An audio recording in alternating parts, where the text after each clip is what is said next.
सुन, तूने मेरे पापा और बहन को मारकर बिल्कुल भी अच्छा नहीं किया है। बहुत सह लिया मैंने तुझे, बहुत। अब तू देख, तुझे छोड़ूंगी नहीं मैं।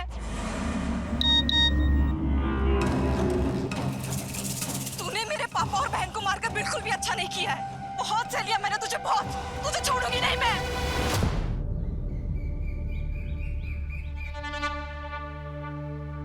2 साल होने को आ रहे सरकार, पर अभी तक आपके होने वाले जमाई ने एक थाल न भरी। रीत तो रीत होवे से सरकार, आप या हम, हमारी बिरादरी में सबने निभाई से। बिल्कुल खरी बात करी तन्ने।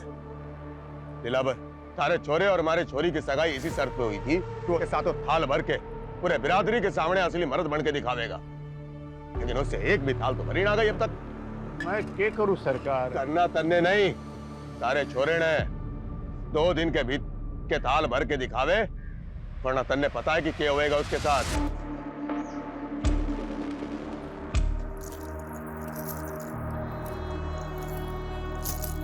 जिंदगी में कुछ कर गुजरने वाले ना इतना ज्यादा नहीं सोचते। अगर मेरी सोच तुम्हारे लिए मायने नहीं रखती है, इससे अच्छा है कि हम अपने रास्ते बदल लेते हैं। क्या? मैंने तेरा 2 साल इंतजार किया और तू मुझसे कह रहा हम अपने रास्ते बदल ले? जो काम पिछले 2 साल में नहीं कर पाया, वो 2 दिन में कर लूंगा। करना पड़ेगा, क्योंकि मैं तेरे बिना नहीं जी सकती। और अगर कोई दूसरा रास्ता होता। दूसरा रास्ता है, लेकिन तुम उस रास्ते पे चलना ही नहीं चाहती। मैं अपने पापा की मर्जी के आगे मजबूर हूँ। और मैं अपने उसूलों के आगे मजबूर हूँ। इससे अच्छा है कि तुम मुझे भूल जाओ।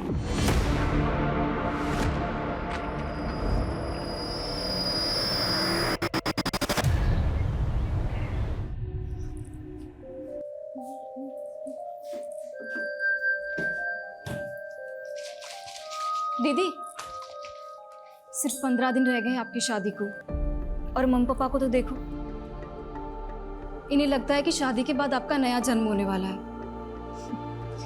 और तुझे क्या लगता है? मुझे डर लग रहा है। मैं तो मम्मी पापा की आइडल डॉटर नहीं बन पाई, और आपकी किस्मत पता नहीं आपके साथ क्या खेल खेलने वाली है। चिंता मत कर, सब अच्छा होगा। और तुझे भी कुछ नहीं होने दूंगी मैं, ठीक है? जग गई तू? हाँ मम्मी, साइकिलिंग के लिए जा रही हूँ। अच्छा सुन ना, हाँ? घर जरा जल्दी आ जाना, 11 बजे तक हमें जयपुर निकलना है। और तुझे पता है तेरी शादी का लहंगा रेडी हो चुका है, और बाकी की जो शादी की शॉपिंग बची है ना, आज जयपुर में कर लेंगे। ठीक है, पर आप एक काम करो, आप मेघा को ले जाओ। हम दोनों की चॉइस सेम है। मुझे नहीं जाना मम्मी, प्लीज। हाँ मेघा? हाँ दीदी। हाँ तो ठीक है ना भाई, तुम और मेघा जयपुर चले जाओ। आज मैं और वर्षा शांति से चेस का मैच खेलेंगे, ठीक है ना? चलो मैं चलती हूँ। ये क्या कर रहा है तू?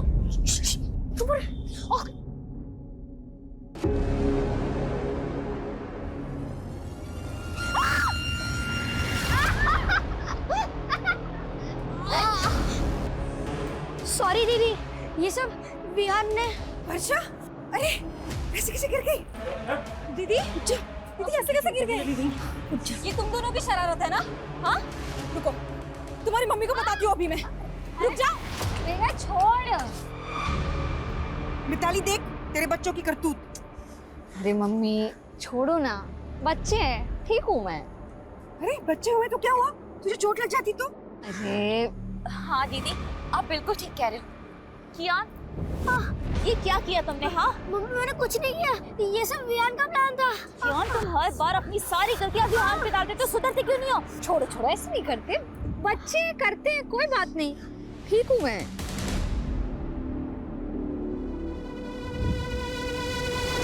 अरे चैंपियन, क्या हुआ? मैंने तुम्हें सेव कर लिया था ना, तब भी गुस्सा हो? वर्षा दीदी, मैं आपसे गुस्सा नहीं, ये सब विहान की और स्मार्टनेस है। और मम्मी विहान की हर मिस्टेक पे मुझे डांटती है। बोला था ना आपको, सौतेली माँ सौतेली ही होती है। अरे नहीं कियान, ऐसे नहीं बोलते, पर मैं हूँ ना। पर आप तो शादी करके अपने हस्बैंड के पास चली जाओगे, क्या आप मुझे अपने साथ नहीं ले जा सकती? अगर पॉसिबल होता ना तो जरूर ले जाती, लेकिन तू जानता नहीं है अभी मैं कितनी दूर जाने वाली हूँ। पर आपका फियांसे तो थोड़ा ही दूर रहता है।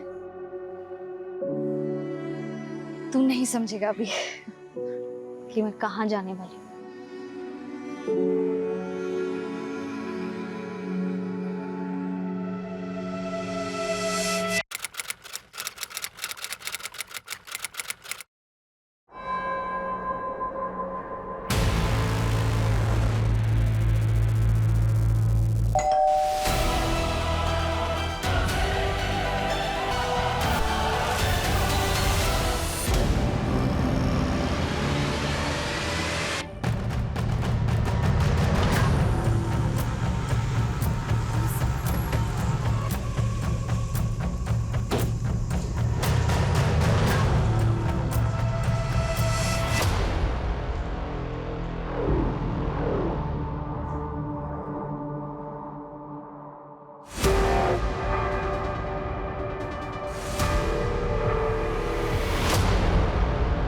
अभिषेक, जी मैडम। आप ही ने कॉल किया था? जी मैडम, हम लोग जगदीश भाई साहब के पड़ोसी हैं और इनकी मेट सुबह जब काम पे आई तो इसी ने सबसे पहले सब कुछ देखा। जी, जगदीश की फैमिली में और कौन कौन है? अब जगदीश भाई साहब की पत्नी और उनकी छोटी बेटी, वो दोनों कल जयपुर गए थे वर्षा की शादी की शॉपिंग के लिए। देख के लग रहा है जैसे घर में लूट भी हुई है। सर बहुत ही ब्रूटल मर्डर हुआ है। ये देखिए, लड़की की एक उंगली भी काटी गई है। लड़की के दोनों कानों पे भी घाव है। इसने बालियां पहनी होंगी जो खींच के निकाली गई।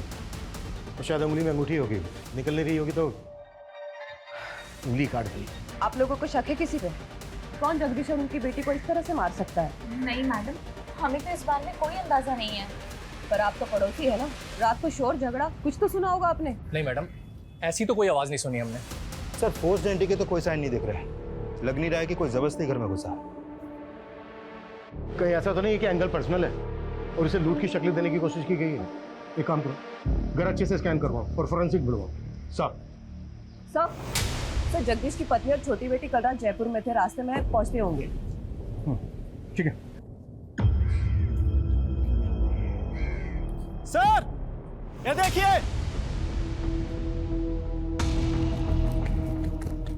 सर, बच्चों के खेलने वाला वॉकी टॉकी मिला है। खून के निशान है इस पर।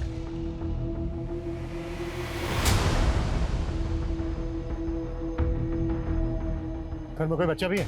नहीं सर, ऐसा तो कुछ पता नहीं चला।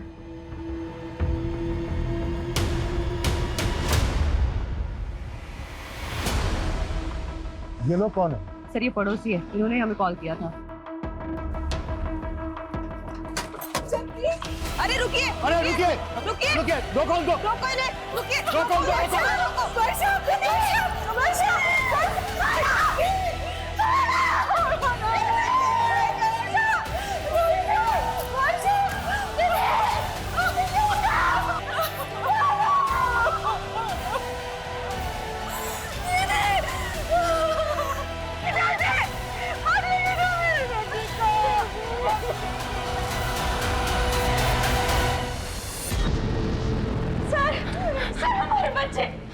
सर, हमारे बच्चे गायब हैं।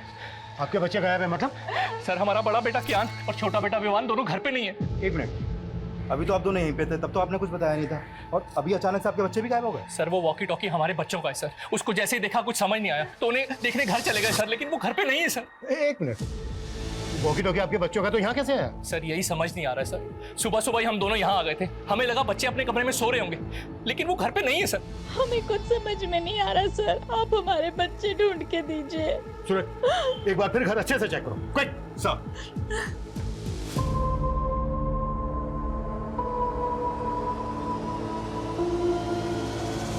सर, पूरा घर चेक कर लिया, बच्चे कहीं नहीं मिले।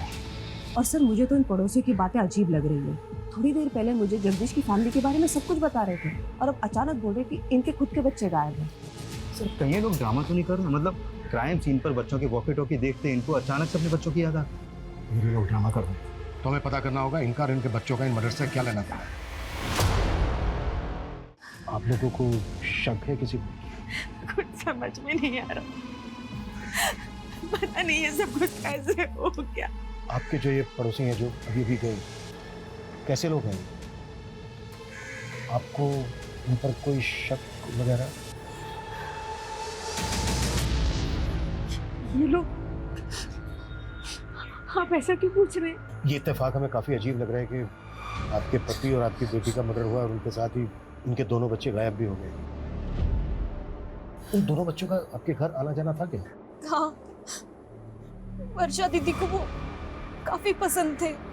आपकी वर्षा और जगदीश के साथ आखिरी बार बात कब हुई? रात को 9 साढ़े 9 बजे उनसे बात हुई थी, तब तो सब कुछ ठीक था। पता नहीं रात में क्या हो गया। मैडम, यही कियान और वियान का रूम है। रात को दोनों यहीं सोए थे। आपने रात में आखिरी बार कब देखा था बच्चों को? रात को 10:30 बजे वो बिस्तर पे चले आते हैं। मैं खुद उन्हें यहाँ सुला कर गई थी। उसके बाद सुबह 7 बजे जगदीश भाई की मेड ने आके हमें जगा दिया और उसके बाद हमें बच्चों को देखने का मौका ही नहीं मिला। लेकिन आपके बच्चे ऐसे कैसे गायब हो सकते हैं? भैया, आप लोग हमसे कुछ छुपा तो नहीं रहे? नहीं मैडम, हम आपसे कुछ नहीं छुपा रहे।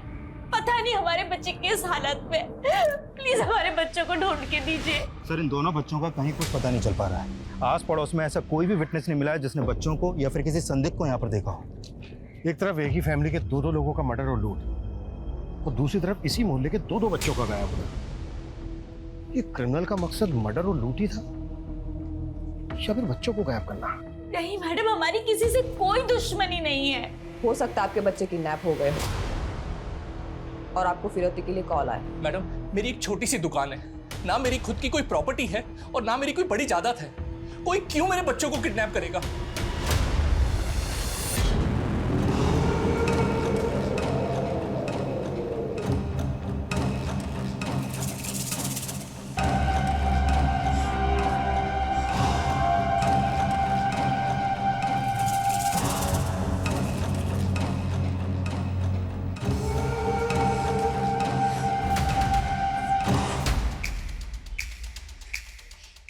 सुन, तूने मेरे पापा और बहन को मारकर बिल्कुल भी अच्छा नहीं किया है।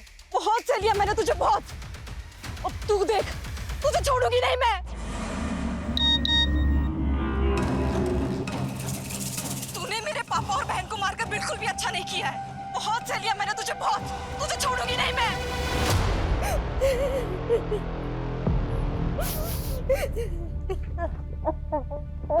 वियान, देखो मैं तुम दोनों के लिए क्या लाया हूँ। वाओ पापा, वियान बहुत बुरा है। पता है ये कैसे प्रैंक करने की बात करता था? अरे चुप चुप, अरे लड़ो मत। लड़ता तो वियान है। आज वियान की वजह से मम्मी ने मुझे मारा।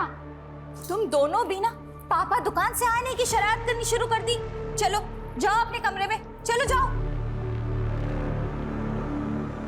ताली, कल किस बात पे मारा था तुमने कियान को? तुम जानते हो अभिषेक कि दोनों बच्चे कितने शरारती है। ऐसी कोई बड़ी बात नहीं थी। लेकिन एक बच्चे के लिए हर छोटी बात बड़ी होती है, और कियान और रियान में तुम हमेशा से फर्क करती आई हो। बस करो अभिषेक, मेरे बच्चे गायब है। उनके बारे में पता करने के बजाय तुम मुझसे ऐसे फालतू सवाल किए जा रहे हो। मेरा दिल जानता है कि मैंने कियान को अपने सगा बेटा माना है हमेशा। सर, मैंने कियान और वियान के पेरेंट्स के फोन सर्विलेंस पे डाल तो दिए, लेकिन सर लग नहीं रहा ये किडनैपिंग का मामला है। और दोनों फैमिली किसी पे शक भी नहीं जता रही है। सर एक बात है, ये कियान और वियान सगे भाई नहीं थे। बड़ा बेटा कियान अभिषेक की पहली बीवी से था और अभिषेक ने मिताली से दूसरी शादी की है। हाँ, लेकिन इस सब का इन केसेस से क्या लेना देना? सर ये अभिषेक बहुत मामूली सी दुकान चलाता है और उसने वो भी गिरवी रखी है। वही वर्षा की फैमिली बहुत रिच है और वर्षा की शादी की वजह से उनके घर में गहने, पैसे, जेवर काफी थे और ये बात अभिषेक की फैमिली को अच्छे से पता थी। तो तुम्हारे कहने का मतलब ये है कि अभिषेक और मिताली ने लूट के इरादे से इतना बड़ा कांड किया और उन पे किसी को शक ना हो इस वजह से अपने बच्चों के गायब होने की कहानी बना रहे हैं? सर इस एंगल में इन्वेस्टिगेशन करके देखना तो चाहिए। सर, जब हम घर सर्च कर रहे थे तो वर्षा के मेडिकल पेपर्स मिले हैं। काफ़ी सरप्राइजिंग है। वर्षा को लीवर कैंसर था। वर्षा को लीवर कैंसर था? हाँ सर, और ये बात मैंने उसके डॉक्टर से भी कंफर्म की। सर ऐसे केसेस में मरीज का बचना थोड़ा मुश्किल होता है। हाँ, वर्षा को कैंसर था। हम पूरी कोशिश करके उसे बचाना चाहते थे। हमें क्या मालूम था किस्मत उसे इतनी बुरी मौत देगी। ये वर्षा को कैंसर होने वाली बात आप लोगों को कब पता चली? वर्षा के रिश्ते से पहले या रिश्ते के बाद? डॉक्टर को जरूर कोई गलतफहमी हुई है। वर्षा की उम्र ही क्या है, उसको कैंसर कैसे हो सकता है? यही सच है उदिता। डॉक्टर की बातें सुन के तो मैं खुद डर गया हूं।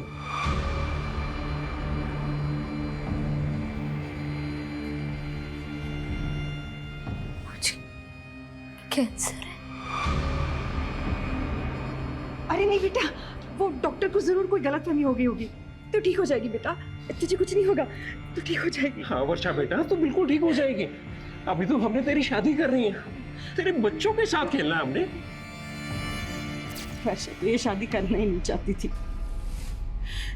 पर हमारे गुरुजी ने कहा था कि अगर उसकी शादी हो जाती है तो उसका भाग्य उसके पति के साथ जुड़ जाएगा और उसको एक नया जीवन मिलेगा। लेकिन आपने वर्षा के होने वाले पति और उसकी फैमिली से वर्षा को कैंसर की बात छिपाई। पर हमने नहीं सोचा था कि हमारी बेटी इस तरह हमें छोड़ के चली जाए। सूरज, यस सर, वर्षा के होने वाले पति और उसकी फैमिली की बैकग्राउंड पता करवाओ। सर,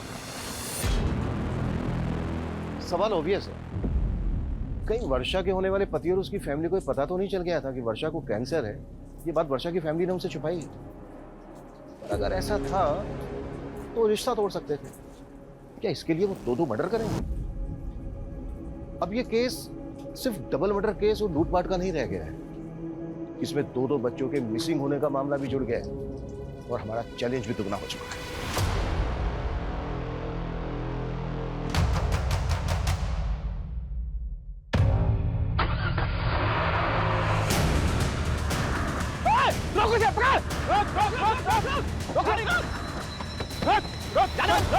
निकल बाहर। कहाँ भाग रहा है? निकल, निकल। क्या हुआ? चल निकल। पहले ये बता वो क्या है? कियान! कियान! क्या हो गया?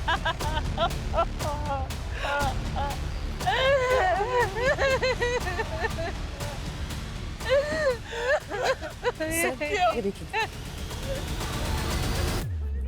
सर, ये इनके बड़े बेटे कियान की डेड बॉडी, और सर ये इसी के फादर के वैन के नीचे मिली है।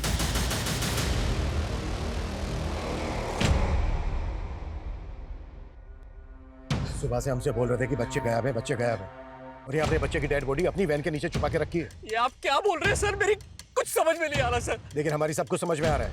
ये आप क्या बोल रहे हैं सर? फिर तूने अपनी वैन यहाँ पर छुपा के क्यों रखी है? मैं तो रोज ही गाड़ी यहाँ पार्क करता हूँ। जिसने भी मेरे बच्चे को मारा होगा जानबूझकर मेरी ही गाड़ी के नीचे बॉडी छिपा दी होगी। अब तेरी पोल खुल गई तो तू कहानी बना रहा है। उसकी जीन्स में तो था मेरे एक बच्चे की लाश पड़ी है, मेरे दूसरे बच्चे का हाथ पता नहीं है, और आप हमें ही सुनाए जा रहे हैं। आप हमारे बच्चे को क्यों मारेंगे? क्यों मारेंगे?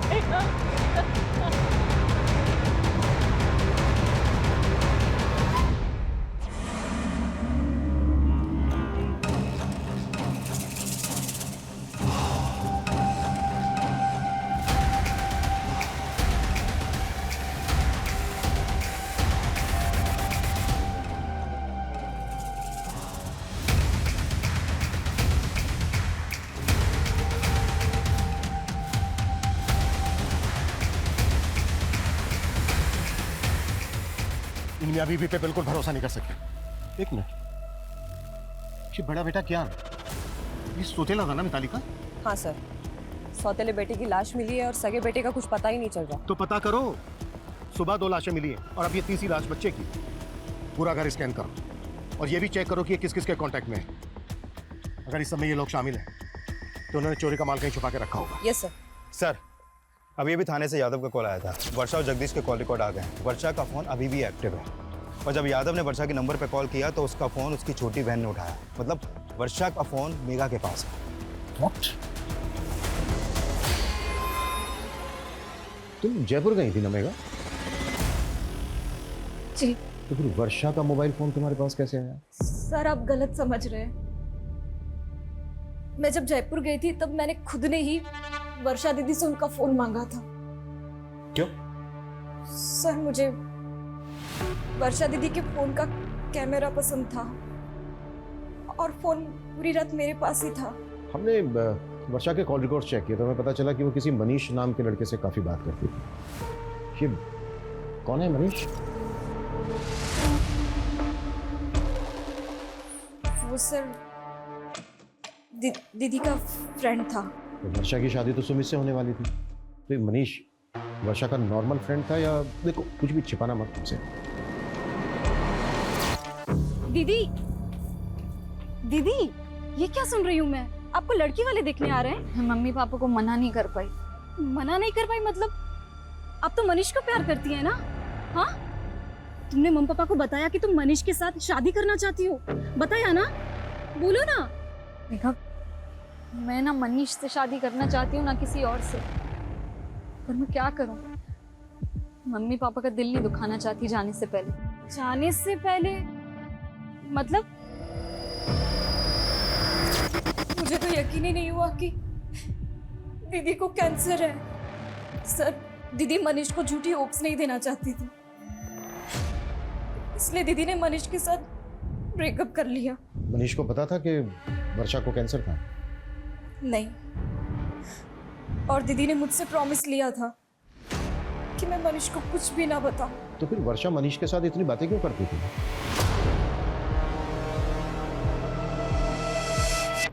मुझे मालूम था तू मुझे छोड़ ही नहीं सकता। अरे तू रो रहा है? तुझे तो खुश होना चाहिए कि अपना रिश्ता 1 नहीं 2 नहीं बल्कि 4 कदम आगे बढ़ गया है।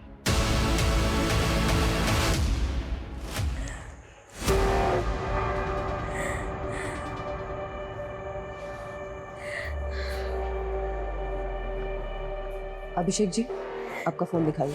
फोन में आपको क्या देखना है मैडम? आपका फोन दीजिए प्लीज। ये लीजिए। मेरी तो समझ में नहीं आ रहा मैडम कि मेरे छोटे बच्चे को ढूंढने की बजाय आप लोग मेरे घर में और मेरे फोन में क्या ढूंढ रहे हैं? ये लीजिए, और हमें बिना बताए कहीं जाएगा मत।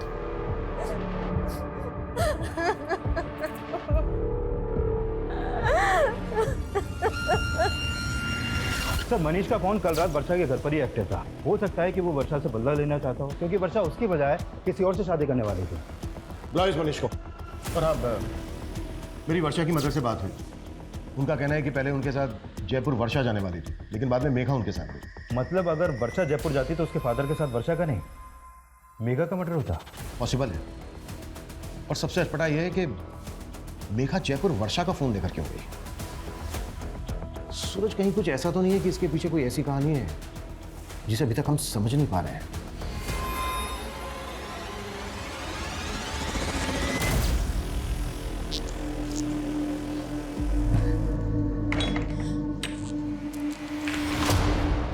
कहाँ से आ रही है तू इतनी रात को? झूठ मत बोलना, मैं रोज देख रही हूँ तू रात को ऐसे चोरी छुपे घर से बाहर निकलती है। चल क्या रहा है मेघा? वो दीदी,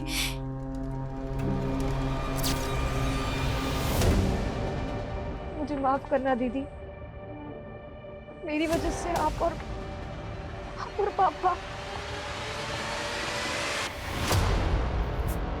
जितना टाइम लेगा ना सच कबूल करने में, उतनी ज्यादा दिक्कत होगी तुझे। सर, मैं वर्षा से प्यार करता था सर। उसे मारने के बारे में सोच भी नहीं सकता। झूठ मत बोल। रात के 1 बजे तक तेरा मोबाइल फोन वहीं पर एक्टिव था। एक लड़की तुझे रात को अपने घर बुलाएगी, वो भी तब जब उसके फादर घर पे है। 15 दिन बाद उसकी शादी होने वाली है। पता है तुझे ना क्यों कहा था उसने? नहीं सर। क्योंकि कैंसर था उसको। वो नहीं चाहती थी कि शादी के बाद तू खो दे उसको, और तूने मार दिया उसको। ये क्या बोल रहे हैं आप सर? उसने मुझे बताया भी नहीं सर। उसे कैंसर था। अब अगर तुझे पछतावा हो रहा है तो सच कबूल कर ले कि तूने ही मारा है उसको, जबकि उसने तेरा कभी बुरा नहीं चाहा। सर, मैंने भी वर्षा को कभी बुरा नहीं चाहा सर।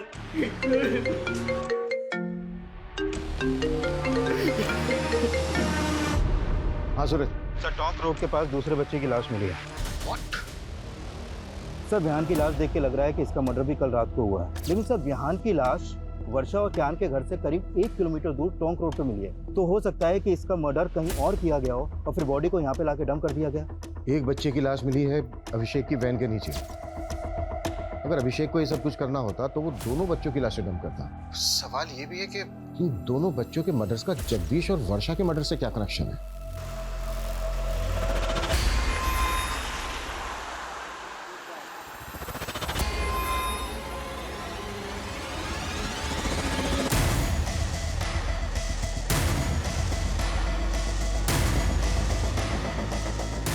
आओ आरती।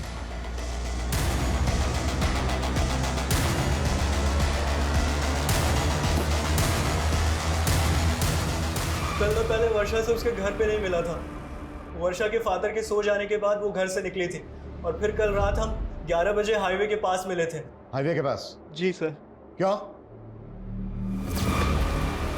तुमने मुझे ना कहने की वजह नहीं बताई, लेकिन आज इतनी रात को यहाँ मिलने की क्या वजह है? कहीं ऐसा तो नहीं तुम मेरे साथ भागना चाहती हो? तो अभी भी सपनों में ही है मनीष। सपने दिखाए भी तो तुमने थे और तोड़ भी तुमने दिया। हेलो, हाँ मैं हाईवे के पास आ गई हूँ, पैसे लेकर आ जाओ। इतनी रात को किसके पैसे देने हैं? आखिर चल क्या रहा वर्षा? एक लड़का मेघा को ब्लैकमेल कर रहा है। क्या? पिछले 3 महीने से मेघा उसके चंगुल में फंसी हुई है। मुझे तुम्हारी हेल्प चाहिए मनीष। हेल्प तो हमें पुलिस की लेनी चाहिए ना, और तुम इतनी रात को अपनी लाइफ रिस्क में डाल के यहाँ पे आ गई। मैं पुलिस के पास नहीं जा सकती। क्यों? उस लड़के के पास मेघा के कुछ कॉम्प्रोमाइजिंग वीडियोस हैं। वो जब यहाँ आएगा ना तो हमें उससे ना फाइनल बात करनी है, सब कुछ सेटल करना होगा ताकि वो बार बार मेघा को परेशान ना करे और उसकी वीडियोस हमेशा के लिए डिलीट कर दे। Please Manish, please. फिर थोड़ी देर बाद वहाँ एक गाड़ी आकर रुकी। शायद से वो लड़का उसी में था, लेकिन वर्षा को मेरे साथ देखकर वो वहाँ से चला गया। ये लड़का कौन है जो मेघा को ब्लैकमेल कर रहा है? मेघा का कोई दोस्त है सर। मेघा ने उसके बारे में मुझे नहीं बताया।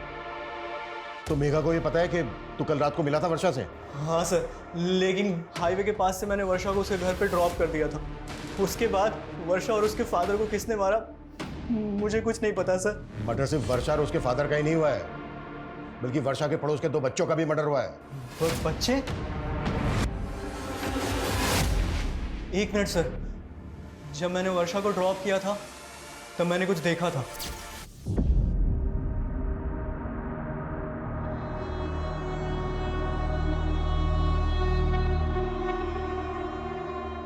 ये बच्चे थे? हाँ सर, यही दोनों बच्चे थे। क्या कर रहे थे वहां पर? नहीं मालूम सर।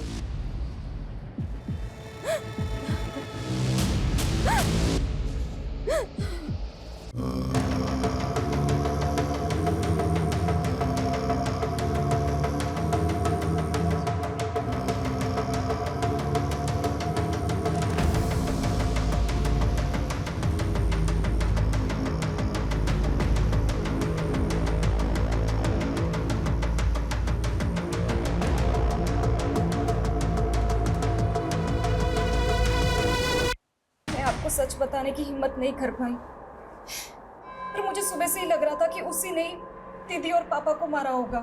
कौन है वो लड़का? देवांश। कौन देवांश? सर, मैं उसे एक पार्टी में मिली थी, वहाँ मेरी उससे दोस्ती हुई थी और एक दिन उसने मेरी ड्रिंक में कुछ नशे की दवा मिला दी और सर उसने मेरा वीडियो बना लिया। मैंने तुझ पे भरोसा किया और तूने मेरा रेप किया, और ये वीडियो डिलीट कर ये वीडियो। डिलीट हो जाएगा, डिलीट तो हो जाएगा, पर पैसे लगेंगे वरना वायरल हो सके। सर, मैं पिछले 3 महीनों से उधार मांग कर उसको बहुत पैसे दे चुकी हूँ, और एक दिन वर्षा दीदी को ये सब बातों का पता चल गया। पहले क्यों नहीं बताया मेघा? रो मत। हाँ दीदी, मैं बहुत डर गई थी। चिंता मत कर, मैं जानती हूँ अच्छे से ऐसे लड़कों को कैसे हैंडल करना है ना, मैं देखती हूँ। रो मत। और सर, कल रात को भी उसने मुझसे पैसे मांगे थे, और दीदी ने मुझे जयपुर भेज दिया और बोला कि वो सब कुछ यहाँ हैंडल कर लेंगी। मुझे बिल्कुल भी नहीं मालूम था सर कि दीदी और पापा के साथ ही ये सब हो जाएगा। ठीक है, संभालो अपने आप को, और इसका हमें मोबाइल नंबर, एड्रेस, पूरी डिटेल्स दो। सर, मैं उसको पार्टी में मिली थी, मेरे पास बस उसका फोन नंबर है।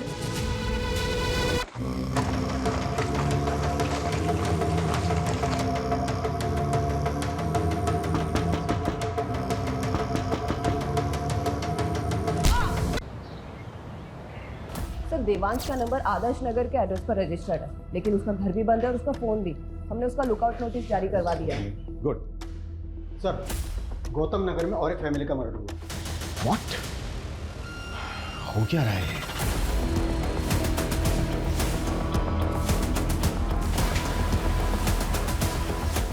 आइए सर, इस घर में भी लूटपाट हुई है। उन दोनों हस्बैंड वाइफ को बहुत बुरी तरह मारा गया। सर, यहाँ पड़ोसी ने बताया कि इनके ज्यादातर रिश्तेदार आउट ऑफ कंट्री हैं, और ये गुलशन भी किसी गल्फ कंट्री में काम करता था। अभी कुछ दिन पहले ये यहाँ आया था। मॉडस ऑफ ऑपरेंडी बिल्कुल एक जैसी है। जिस तरह से वर्षा और उसके फादर को मारा गया, उनके घर में लूट की गई। लगातार 2 रातों में 2 क्राइम्स, वो भी एक ही तरह से। रिया। Yes sir. पता करो वर्षा और उसकी फैमिली का इस फैमिली के साथ कोई कनेक्शन है क्या? क्विक। Yes sir.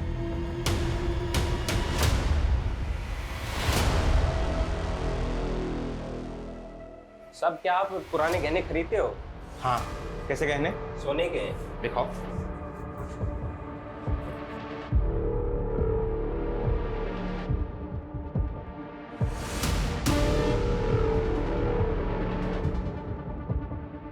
बिल है तुम्हारे पास? अरे नहीं साहब, पुश्तैनी नहीं गहने हैं। अच्छा, अभी दुकान में नगद कम है, मैं इंतजाम करता हूँ, तुम तब तक इंतजार करो, चलेगा ना? चलेगा साहब, चलेगा सर। सर मैंने वर्षा की मदर और सिस्टर से बात की, लेकिन वो दोनों भी इस फैमिली के बारे में कुछ भी नहीं जानती। लेकिन मुझे स्ट्रांगली फील हो रहा है कि दोनों क्राइम्स में एक ही तरह के क्रिमिनल्स इन्वॉल्व हैं।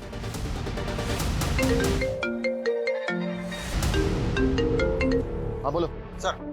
गणेशपुरा में एक आदमी एक ज्वेलरी शॉप पे कुछ गहने बेचने आया था। दुकानदार को उस पर शक हुआ तो उसने हमें फोन किया था। हमने उस आदमी का अरेस्ट किया है। गुड।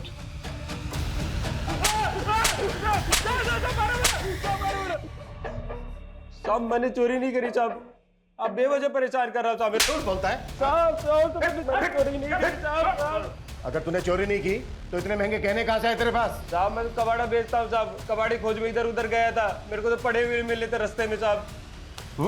पड़े हुए मिले तुझे? पड़े हुए मिले? इतना बड़ा कांड करके बैठा है तू, और ये बॉल?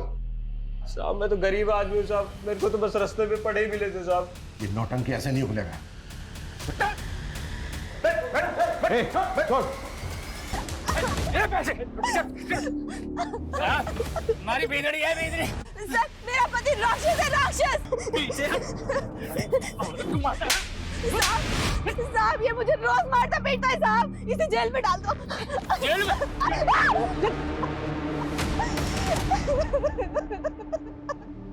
सर इतना पिटने के बाद भी ये आदमी यही बोल रहा है कि इसे गहने रास्ते में पड़े मिले। पिछली 2 रातों में 2 फैमिलीज को टारगेट किया गया। झूठ बोल रहे हैं। सूरज एक काम करो, वर्षा की फैमिली से गहनों की पहचान करो।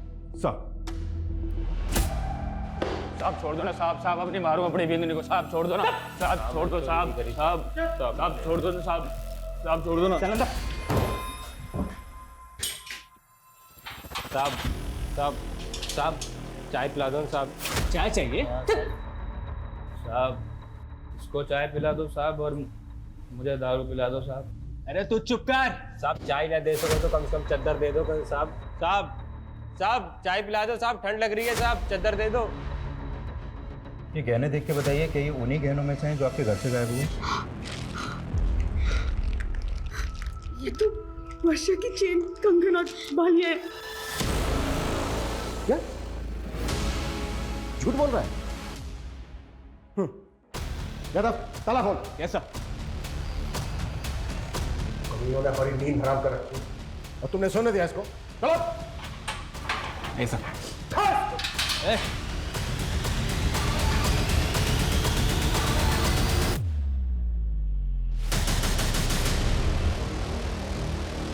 सर ये तो मर गया।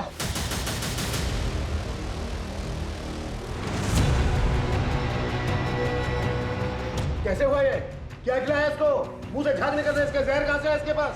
सर जहर के बारे में मुझे नहीं पता, बल्कि सर ये चाय मांग रहा था, हमने चाय भी नहीं दिया। सर ये बोल रहा था कि इसे ठंड लग रही है। सर ठंड से मर जाएगा ज्यादा, वो भी इस मौसम में। एग्जैक्टली क्या हुआ था? सर मैंने लॉकअप के अंदर एक शराबी को बंद किया था। सर वो शराब पीकर अपनी बीवी को बाजार में मार रहा था। थोड़ी देर पहले उसकी बीवी आई थी यहाँ पर, अभी अपने पति को अंदर करने के लिए बोल रही थी और अब उसे अब छुड़ाने भी आ गई। अभागी हूँ साहब, अब जैसा भी है हमारा मर्द है, कम से कम खाने को तो देता है। साहब छोड़ दो इसको, मैं अपनी शिकायत वापस लेती हूँ। साहब छोड़ दो ना साहब, साहब अब नहीं मारूंगा कभी अपनी बींदड़ी को साहब। वो साथ लेके गई उसको? कब आई थी? कितनी देर पहले? सर तकरीबन 15-20 मिनट पहले। 15-20 मिनट पहले? ज्यादा दूर? मुझे बाहर का सीसीटीवी फुटेज दिखाओ। Quick quick quick quick. Okay साहब। जल्दी। एक मिनट पीछे करो, पीछे करो। बस 20 मिनट में इन दोनों की फोटो सभी बीट चौकी और पेट्रोलिंग टीम को भेजो। कैसे भी करके अंदर चाहिए मुझे। मूव।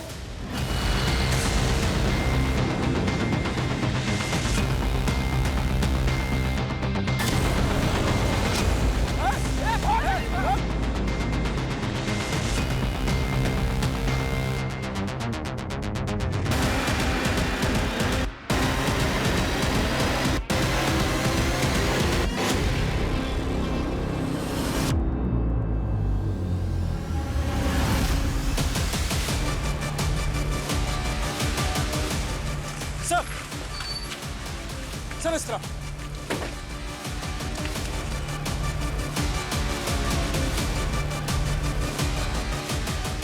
संजय उधर चेक कर। सा।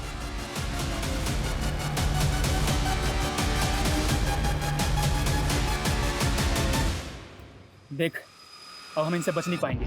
तू कबीले पहुंच, मैं इनका ध्यान भटकाता हूँ। आप अपना ध्यान रखना। मैं ख्याल रखूंगा, तू पहुंच।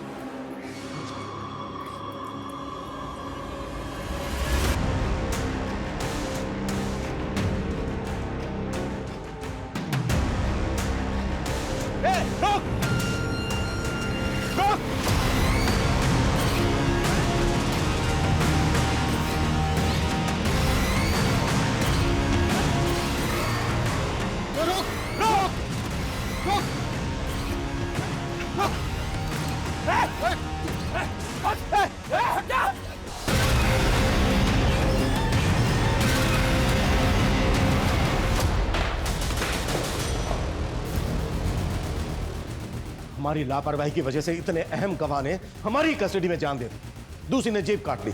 कर क्या रहे थे तुम लोग? सो रहे थे सबके सब।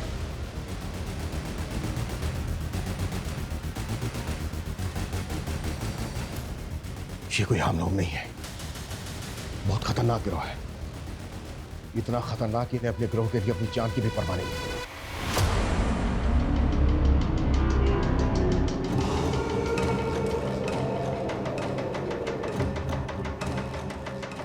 सूरज, पता करो फिलहाल अपने एरिया में कौन कौन से गैंग एक्टिव है।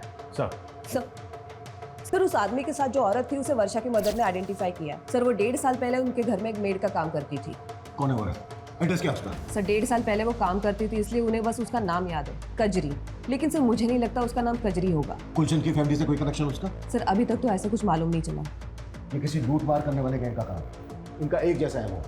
इस गैंग की कोई औरत या आदमी लोगों के घरों में काम करते हैं, उस परिवार की सारी जानकारी इकट्ठा करते हैं और फिर उसे लूट के लिए टारगेट करते हैं। सर एक बात मुझे समझ में नहीं आ रही है, ये कजरी ने 1.5 साल पहले काम करना बंद कर दिया था, फिर अचानक तो मतलब सरप्राइजिंग नहीं है कि 1.5 साल बाद इन्होंने वर्षा की फैमिली को टारगेट किया। सूरज, इन सवालों का जवाब ढूंढने का टाइम नहीं है फिलहाल हमारे पास। हमें जल्द से जल्द ये पता लगाना होगा कि ये लोग किस गैंग से ताल्लुक रखते हैं। पिछली 2 रातों में इन्होंने 2 फैमिली को टारगेट किया है। हो सकता है आज रात ही किसी तीसरी फैमिली को टारगेट करें। उससे पहले हमें इन्हें रोकना होगा। क्लियर? सर क्या पता नहीं चला? सर कांस्टेबल यादव का अभी तक कुछ पता नहीं चला।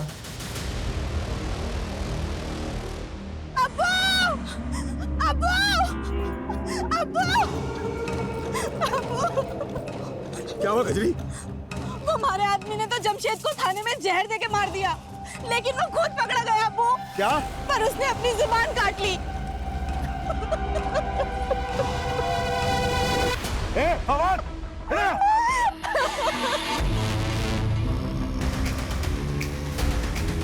सुना तुमने? एक हमारा दामाद हुआ, गिरोह की पोल ना खुले इस वास्ते अपनी जबान काट ली, और एक तू है।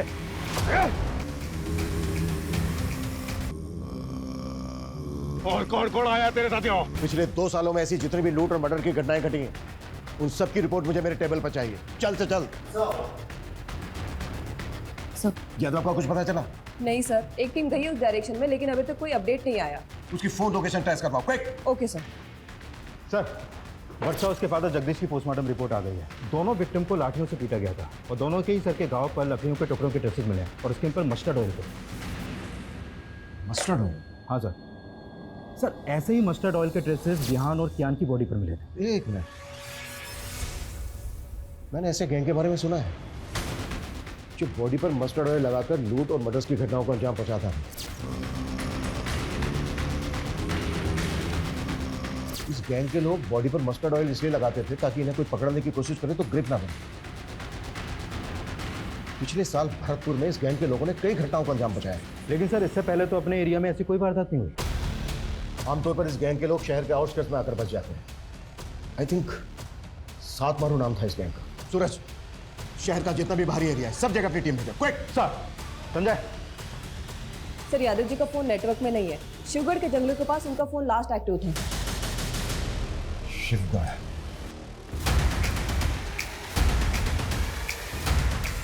यो पुलिस वाला अड्डा तक पहुंच गया है। बाकी के पुलिस वाले भी हमने ढूंढते हुए यहाँ तक आवेंगे। हमने जल्दी से जल्दी यहाँ से निकलना होगा। जी सरकार। शर्त पूरी ना करी तुमने।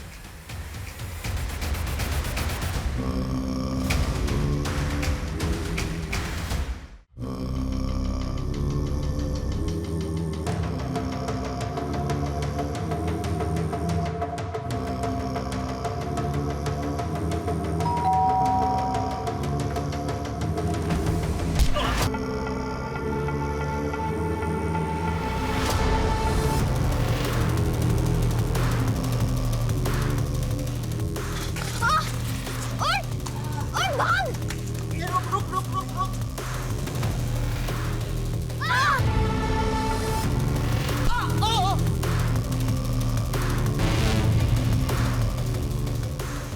छह मार दिए हैं तन्ने, सातवां थारे सामने खड़ा है।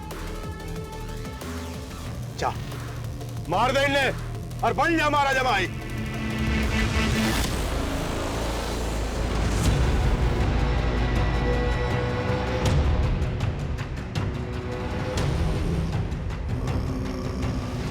मार फवाद, इसको मार।